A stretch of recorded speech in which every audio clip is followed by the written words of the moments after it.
સમાચારો સાથે હું છું મનવી। વાત કરીશું મહત્વના સમાચાર વિશે। મહત્વના સમાચાર મળી રહ્યા છે તેના પર નજર કરીએ તો લોકસભામાં વકફ સુધારા બિલ રજૂ કરાયું છે। લોકસભામાં વકફ સુધારા બિલ રજૂ કરાયું। આ સાથે જ હોબાળાની પણ શક્યતાઓ જોવા મળી રહી છે। કિરણ રિજિજુએ લોકસભામાં વકફ સુધારા બિલ રજૂ કર્યું છે।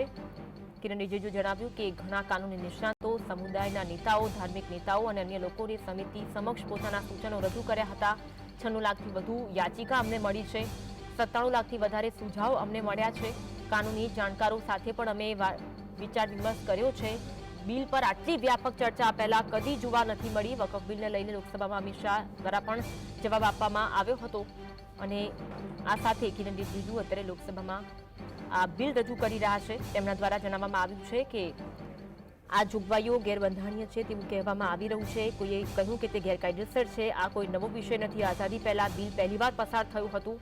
આ પહેલા વકફને અમાન્ય જાહેર કરવામાં આવ્યો હતો। મુસ્લિમ વકફ કાયદો 1923માં લાગુ કરવામાં આવ્યો હતો। આ કાયદો પારદર્શિતા અને જવાબદારીના આધારે પસાર કરવામાં આવ્યો હતો।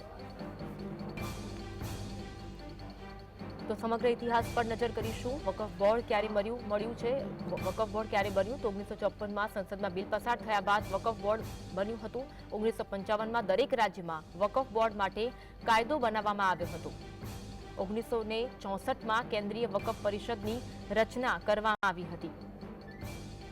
1995માં પહેલીવાર વકફ એક્ટમાં ફેરબદલ કરવામાં આવ્યા હતા। અત્યારે સમગ્ર ભારતમાં અલગ અલગ રાજ્યોમાં થઈને કુલ 32 વકફ બોર્ડ છે। કોઈ પણ જમીન કે સંપત્તિને લઈને ટ્રાન્સફર કરી શકે છે। અત્યારે વકફ બોર્ડમાં કયા કયા અધિકાર છે તેના પર નજર કરી રહ્યા છે। કોઈ પણ વ્યક્તિને કાયદાકીય નોટિસ આપવાનો પણ આ બિલમાં અધિકાર છે। બિલ અંતર્ગત અધિકાર છે। ચલ અચલ સંપત્તિનું રજીસ્ટ્રેશન અને દેખરેખ રાખવાનો અધિકાર છે।